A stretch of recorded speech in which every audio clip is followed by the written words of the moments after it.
12 number घ्या.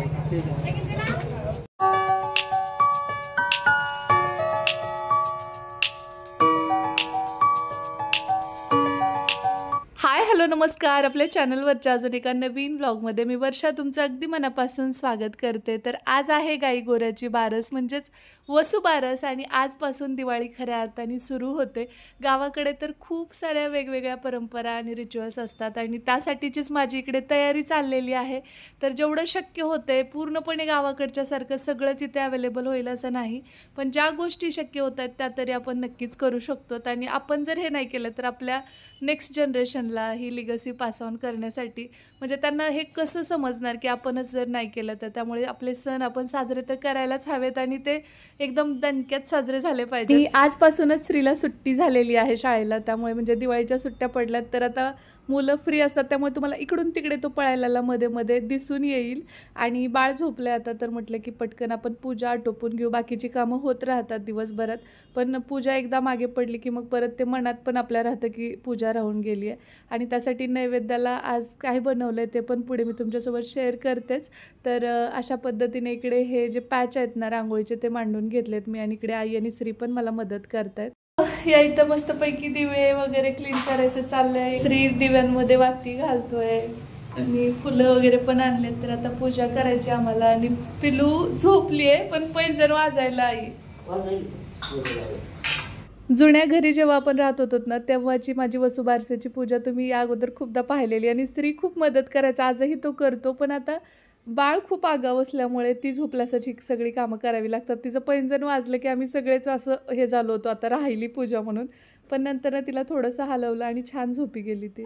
आज वसुबारस आहे. तुम्हा सर्वांना दिवाळीच्या खूप साऱ्या हार्दिक शुभेच्छा. खरं तर आजपासून गावाकडे आमच्या गवळणी वगैरे सुद्धा घातल्या जातात आणि आजपासून मग एक एक येडा वाढवत नेला जातो आहे की नाही काही. आणि त्याच्या माग खरं तर खूप म्हणजे बळीराजा काढणं आणि खूप गोष्टी असतात. तर ते आपले प्रिव्हियस जे ब्लॉग आहेत जुने ते तुम्ही चेकआउट करा, त्याच्यामध्ये तुम्हाला पाहायला मिळेल. जेव्हा मी डोराळ्याला होते ना तर त्यावेळी मी ते शेअर केलेलं आहे एका व्हिडिओमध्ये दिवाळीच्या. आणि त्यासोबतच आता जास्त काही तामझाम नाही, अगदी साधी सोपी अशी पूजा. 12 दिवे आज प्रज्वलित करतात म्हणजे पंत्या प्रज्वलित केल्या जातात, तर त्या मी आता करणार आहे. त्यासोबत वसुबारसेला आपण गाय वासराची पूजा करतो. खरं तर आपल्या संस्कृतीमध्ये आहे की कुठल्याही प्राणी पक्षी किंवा वस्तू वनस्पती यांच्याविषयीची कृतज्ञता व्यक्त करणं.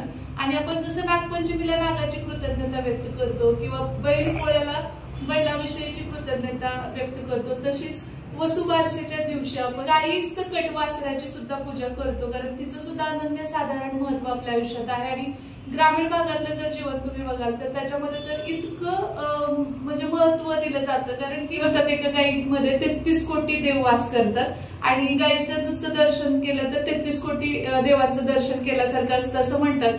तर ते आमच्या अक्का तर ना प्रत्येक दिवशी न चुकता गाईसाठी नैवेद्य ठेवायचे. तर तिच्या त्यामागचा उद्देश आणि खरं तर शास्त्रीय सुद्धा त्यामागे कारण आहे, कारण गाईचं गोमूत्र सुद्धा तितकंच पवित्र असतं आणि खूप सगळ्या गोष्टी आहेत, पण त्या तुम्हाला माहिती आहेत त्या मी नव्याने सांगायला नकोच.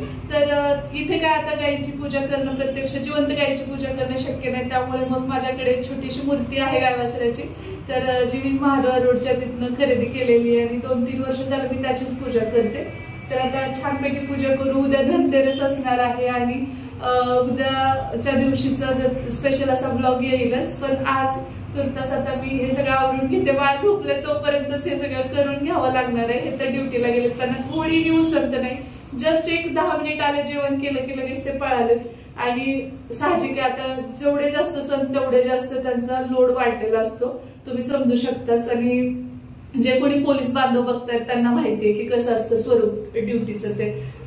तर त्यामुळे आणि आता चला मला शक्य होतं तेवढ्या गोष्टी मी म्हणजे पूजेच्या अरेंज केलेल्या आहेत. आणि काही माझ्याकडनं चुकलं मापलं तर तुम्ही पदरात घ्या असंच म्हणेल मी, कारण की सगळ्याच गोष्टी सगळ्याच वेळी अवेलेबल होतील असं नाही. त्यामागचा भाव महत्वाचा असतो. सगळंच असावाच काही नाही. तसं तर मग सुद्धा माझे पोहे सुद्धा देवानी गोड मानूनच खाल्ले होते. आपण तर साधी साधी माणसं आहोत आणि सगळंच असेल असं नाही. तर मला श्रीने बरीच मदत केली आहे या सगळ्या याच्यामध्ये. शिवाय ताईंनी जे रांगोळीचे पॅचेस पाठवले त्यामुळे रांगोळी काढायचं कष्ट माझं वाचलंय, सो त्यांचे सुद्धा आभार. आणि आता आपण पूजेला सुरुवात करूया. अगोदर दिवा प्रज्वलित करून अग्नीच्या साक्षीने कोणतीही पूजा करावी तर ह्या सगळ्या गोष्टी मला काहीही माहिती नव्हत्या. काही गोष्टी ज्या माहिती होत्या त्या आईमुळे, अक्कामुळे, आणि अजून तुम्ही लोकांनी माझ्या ज्ञानात भर पाडली. बाय द वे, आईनी प्रसाद बनवलेला आहे एवढा छान असा, इथे दिसत असेल तुम्हाला. तर हे ना आपलं दूध आटवलंय आणि त्याच्यामध्ये साखर, विलायची घालून आईने हा प्रसाद देवासाठी तयार केलेला आहे. पेढ्याचा प्रसाद म्हणू शकता किंवा याच्यात दूध घातलं तर बासुंदी पण होते. आणि म्हणजे तिने माझं बरंचसं काम हलकं केलंय. स्त्री मला मदत होता की अगं मा तू विसरलीस, तू आजीने पण तुला मदत केली आहे आणि व्हिडिओ पॉज करून केलेलं. बघा, कोणत्याही शुभ कार्याची सुरुवात आधी पूजावा गणपती असं म्हणतो आपण. तशा पद्धतीने गणपती बाप्पाच्या पूजनाने इथे मी अगोदर अभिषेक घातला, त्यानंतर इथे गणपती बाप्पाची स्थापना केली, तांदूळ वगैरे हळदी कुंकू अर्पण करून सुरुवातीला श्रींची स्थापना केली. आणि त्यानंतर इथं दिसत असेल तुम्हाला तर मी आता गाईला अभिषेक घालते. आणि या संदर्भातली कृतज्ञता त्या प्राण्याविषयीची व्यक्त करण्याचा हा दिवस असावा कदाचित. त्यामुळे हे सण समारंभ परंपरा हे त्यासाठीच असावेत. आणि तुम्हाला यामागचं कारण माहीत असेल तर मला व्यवस्थित तुम्ही एक्सप्लेन करू शकता कमेंट बॉक्समध्ये. बघा, कितीही काळोख पसरलेला असला, कुठं अंधार असला तरीसुद्धा तिथे एक पंथी जर आपण प्रज्वलित केली तर पूर्ण अंधकाराचा विनाश करते. म्हणजेच आपल्या आयुष्यामध्ये कितीही दुःखरूपी काळोख असला तरी त्यामध्ये एक सकारात्मक विचार प्रकाश पाडून जातो आणि आयुष्य आपलं उजळून निघतं जर आपण त्या दिशेने कष्टाने आणि जिद्दीने वाटचाल करत राहिलो तर. आता तुम्ही म्हणाल की वाईट वृत्तीची लोक पण समाजात आहेत आणि सतत काही ना काही उणं दुनं काढणारी, आमच्याविषयी गॉसिप करणारी, काहीही बोलणारी पण आहेत. तर मग आम्हाला डिमोटिवेट व्हायला होतं, प्रत्येकाला डिमोटिवेट व्हायला होतं. परंतु हे जे सण आहेत त्यातनं आपण हेच शिकायचं की बघा, कधीही जे अमंगळ आहे त्याचा नाशच होत असतो आणि जे वाईट वेनी आपल्याविषयी बोलतात किंवा ते त्यांच्याच मरणाने मरत असतात. आपण त्यांना काहीही करण्याची गरज नसते, त्यांची कर्म त्यांना त्या ठिकाणी घेऊन जातात. सो आपण आपलं काम प्रामाणिकपणे निष्ठेने करत राहायचं आणि आपण कुणाचं काही वाईट करत नाही होत ना, आपल्या कामातून कुणाचं काही वाईट होत नाही ना याची काळजी घ्यायची. बाकी तो आहेच की पापा पुण्याची आणि चांगल्या वाईटाची खातरजमा करण्यासाठी. सो आपण त्याचा लोड नाही घ्यायचा आणि निगेटिव्ह लोकांना चक्क इग्नोर करणंच उत्तम असतं. कारण त्यांच्यासोबत द्वंद्व करत बसलो तर आपल्यातल्या ज्या काही पॉझिटिव्ह एनर्जी आहेत त्या कुठेतरी कमी पडायला लागतात आणि आपणही त्यांच्यासारखे वाईट विचार करायला लागतो. सो त्यापासून दूरच राहा. मग घरातलीही असतील किंवा बाहेरची, कधीही चांगल्या लोकांच्या संगतीत राहा, तुमचा उत्कर्ष निश्चित आहे. आपला कोणताही सण असाच नाही लावलेला, प्रत्येकाच्या मागे काहीतरी लॉजिक आहे आणि ते तुम्ही जर नीट चोखंदळपणे पाहिलं ना तर तुमच्या ते सहज लक्षात येऊन जाईल की आपण हे का साजरे करतो. अशा पद्धतीने आपली वसुबारसेची पूजा संपन्न झालेली आहे आणि उद्या धनत्रयोदशी आहे आणि आता दिवाळीच्या तुम्हाला सर्वांना खूप साऱ्या हार्दिक शुभेच्छा. चला आता यानंतर आज शॉपिंगला पण जायचंय. आता दुपार बघूया हे कधी येतात आणि त्यानंतर मग शॉपिंगला जायचं ठरणार आणि तिथून पुढे मी काय जे असेल ते कंटिन्यू करेनच. या प्रकारे आपली पूजा संपन्न झालेली आहे आणि आकाश कंदील आणायचा आहे पप्पा आले. हो, म्हणजे श्री खूप एक्साइटेड आहे. बघू आता कसं होतंय ते, वेळेत आले तर शक्य आहे. पण नटून बसलाय तो, आहे की नाही. आणि पंत्या वगैरे पण क्लीन करायला घेतल्यात त्यांनी. पण त्या पूर्णच नाहीत ना. कस काय? वारपेक्षा जास्त आपल्याला घर किती सजवायचंय. असं आहे का? जास्त सजवायचंय त्यामुळे मग जास्त पंत्या लागणार. मग जुन्या पंत्याला पण श्री कलर करणार आहे. त्यांनी क्लीन करून ठेवलात, आता थोड्या वेळात तो कलर करायला घेईल. झोपलेली आहे आणि पिल्लूकडून माझ्याकडून तुम्हा सर्वांना दिवाळीच्या हार्दिक हार्दिक शुभेच्छा. हो का? होळीच्या वेळेस मान म्हणलेलं, मी खूप लहान होतो, दिवाळीच्या हार्दिक हार्दिक शुभेच्छा मी म्हणलेलं. तुम्हा सर्वांना होळीच्या हार्दिक हार्दिक. तुम्ही बघितलं असेल तर बरंच आहे आणि ज्यांनी नाही बघितलं ते बघा. खूप लहान होता तेव्हा श्री. उठून बसलेली आहे. तर श्रीला जेवायला वाढते मी आणि इकडे बाळासाठी पण मला खाऊ बनवायचा आहेच, तर तो पटकन बनवून घेते. आणि ती उठलेली आहे तर उठल्या उठल्या नाही खात, परंतु थोड्या वेळात तिला लागणारच खायला.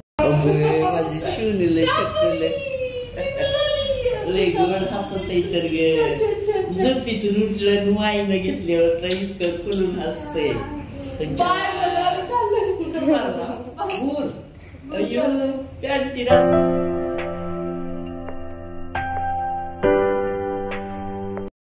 पूजा संपन्न झाली आमची वसुबारसेची. तुम्ही केली की नाही सांगा, आणि तुमच्याकडे कशा पद्धतीने वसुबारस साजरी केली जाते, कारण प्रत्येक ठिकाणी थोडाफार फरक असतो. आता आमच्या मराठवाड्यात आज गवळणी घालायला सुरू करतात, म्हणजे इकडच्यांना ते काहीतरी वेगळं वाटतं. तर त्याच्या संदर्भातले ब्लॉग सुद्धा आपले अगोदरच अपलोड केलेले आहेत. माझी पूजा होईपर्यंत पिलूने एवढं छान झोपली ना, त्यामुळं आई म्हणते खूप गुणाची आहे. कारण का ते सगळं होईपर्यंत इतक्या अडचणी आल्या, बापरे देवानी परीक्षा बघितल्यासारखं झालं असतं. किती तास लागले आहे, म्हणजे जी पूजा 1 तासाभरात किंवा जास्तीत जास्त 1.25 तासाभरात होणार होती ना, त्याला मला अक्षरशः 4 तास लागले, कारण इतक्या अडचणी येत होत्या इतक्या. पण फायनली ती झाली तेवढ्या अडचणींमधून का होईना. आणि आता शांभवी पण उठली आहे, तिला काय खाऊ पिऊ हवं नको बघते. त्यानंतर पुढे थोडंसं एक महत्वाचं शूट आहे ते पण आवरून घेते, थोडं एडिटिंग आहे ते करते, आणि ते झाल्यानंतर तुमच्या कमेंटला पण रिप्लाय द्यायचे. ते झाल्याच्या नंतर डिरेक्टली हा ब्लॉग आता जेव्हा हे रात्री येतील तेव्हा सुरू करते. तुम्हाला तर माहिती आहे यानंतरचं रुटीन कसं असतं डेलीचं ते, त्यामुळे आता रुटीन काही शेअर करत नाही, आता डिरेक्टली रात्री कंटिन्यू करते. थोडीशी खरेदी दिवाळीची करायला जातोय. लोकांच्या घरी 8 दिवसापूर्वीपासून सगळी तयारी चालू आहे, पण आमची आता रात्रीच्या 9:45 आम्ही घराबाहेर पडतोय. खूप उशिरा, आणि मग असं दररोज डेली आता काय झालंय, खूप लेट येतो मी, वेळच नसते. आणि आम्ही बाहेर पडले की आता मार्केट बंद असतं, तर जेवढं होईल तेवढं आम्ही आता शक्यतो आज घ्यायचा प्रयत्न करू. उद्या काही खरेदी करायचंय, कपडे खरेदी करायचे, भरपूर काही आहे. आणि मला सुट्टी नाही पण कन्फर्म झालेलं आहे, त्यामुळं बघू काय काय होतं ते. आणि तर पिलू येऊन थांबली आहे मला घेऊन जा म्हणून. बाहेर खूप थंडी आहे आणि नको वाटते, कारण तिला सर्दी वगैरे व्हायला होईल म्हणून. तुझ्याकडे निरीक्षण करते बाळा. बाय बाय का बाय. आजीला बाय करते ती, मला नाही, म्हणजे माझ्यासोबत यायचंय.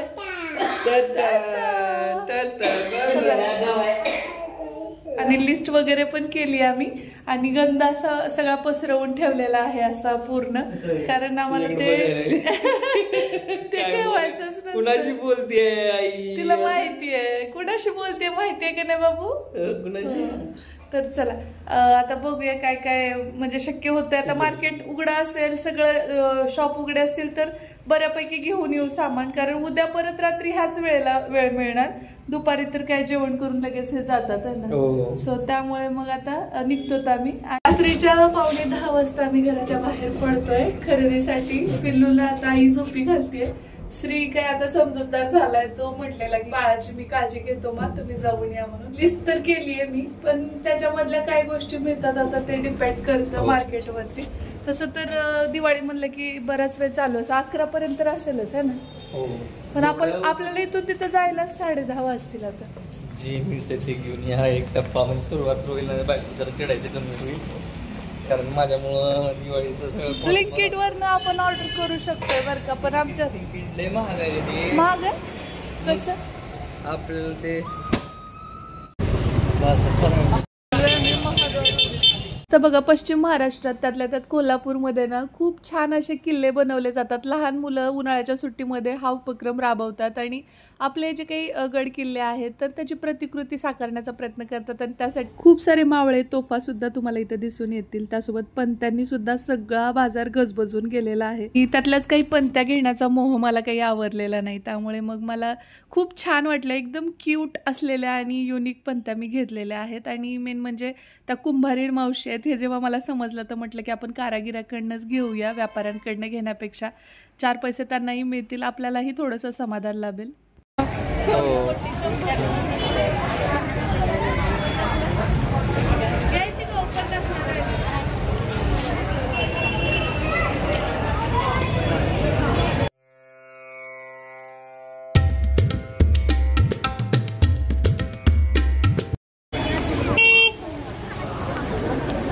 मला सगळ्यात जास्त करमत कुठं असेल तर महाद्वार रोडला आहे ना. होय, कोल्हापुरातल्या आवडीचं ठिकाण कुठलं ग तुझं? महाद्वार रोड. किती बी थकवा आला असेल, टेन्शन असेल तर काय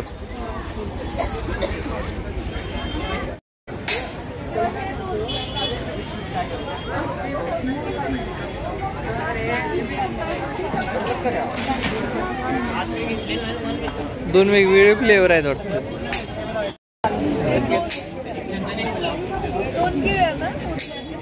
एक बस बर ठीक आहे ठीक आहे. बाकी सगळ्यांना लागणार ना.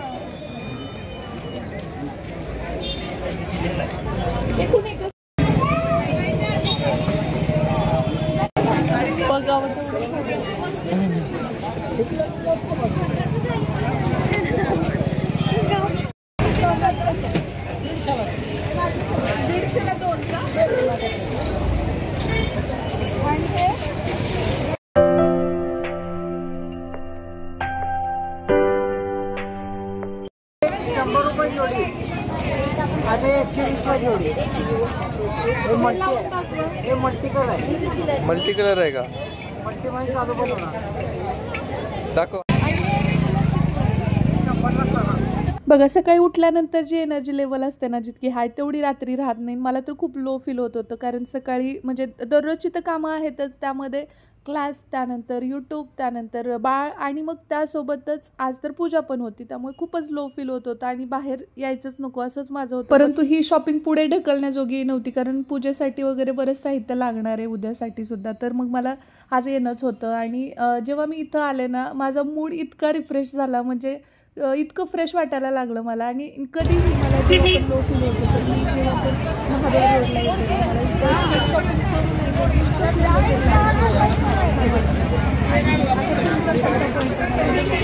मध्ये सांगा की जिथे गेल्यास तुम्हाला खूप फ्रेश वाटतं.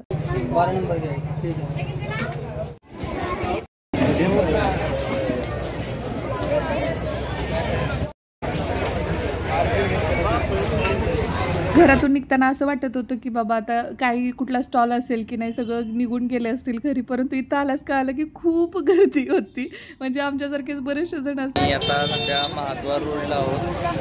दिवाळीची गर्दी बघू शकता आणि आम्हाला येऊन आता तासभर झाले आणि 50 मीटर सुद्धा आम्ही पुढे सरकलेलो नाही.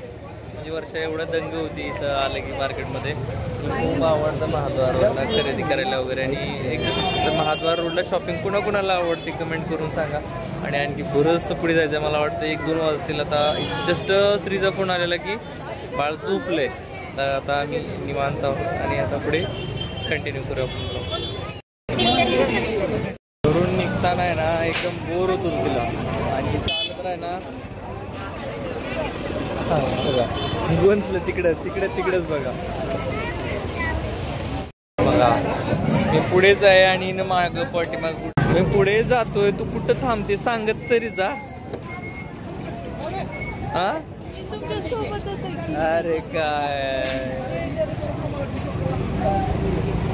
खूप दिवस झालं महाद्वार रोडला येऊन, त्याच्यामुळे आजच चाललंय बघा. तिचं लक्षच नाही काही. 50 मीटर मध्ये जाय आम्ही तास झालं, तोपर्यंत मार्केट पुढचं बंद होऊन जाईल. चल छान होतं. मला झोप यायला लागली आणि हिला फ्रेश वाटायला लागली.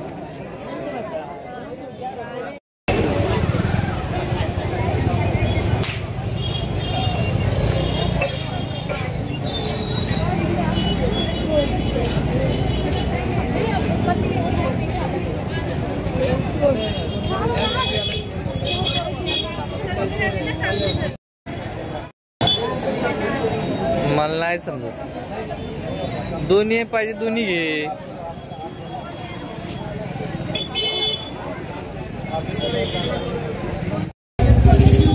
इथे लहान मुलींच्या बांगड्या वगैरे खूप छान दिसत होत्या म्हणून थांबलोत. आणि खरं नानूसाठी एखाद दुसरी तरी घ्यावी म्हटलं, परंतु झालं असं की त्याच्यावरती थोडंसं चमकी होती आणि ते बाळाला परत त्रासदायक होईल म्हणून मग मी कॅन्सल केलं. त्यानंतर मग देवीच्या दर्शनासाठी आलोत आणि इथं आलो आहे महाद्वार रोडला आणि देवीचं दर्शन घेतलं नाही असं कधीच होत नाही. इवन हे भाग्यच आहे आमचं की आम्ही नेहमी देवीचं दर्शन घेऊ शकतो, कारण की काही जणांचं हे स्वप्न असतं, काही जणांनी यायचं ठरवलेलं असतं पण शक्य होत नसतं. परंतु आम्ही स्वतःला खूप भाग्यवान समजतो कारण तिने आम्हाला अनुमती दिली कोल्हापूर नगरीमध्ये येऊन वास करण्याची आणि तिच्या दरबारात येऊन तिचं दर्शन घ्यायचं नाही असं कधीच नाही होणार. होय कशी आहे गर्दी आता? 11:30 एवढी गर्दी.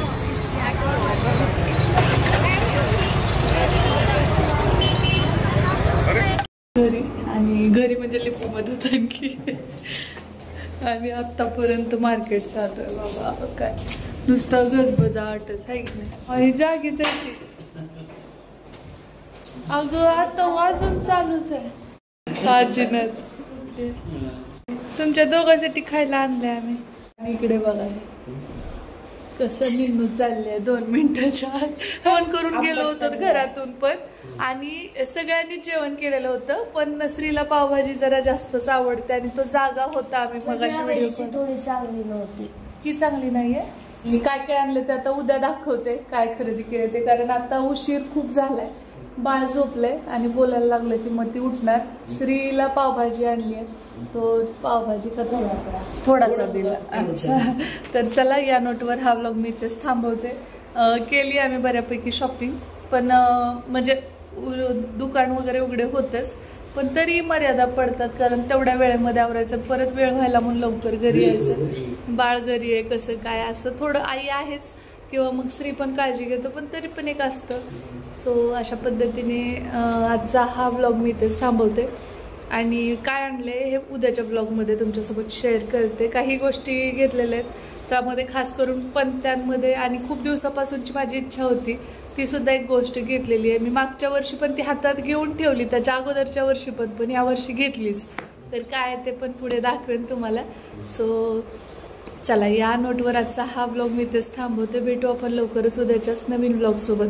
तोपर्यंत जय हिंद, जय महाराष्ट्र, जय जिजाऊ, जय शिवराय.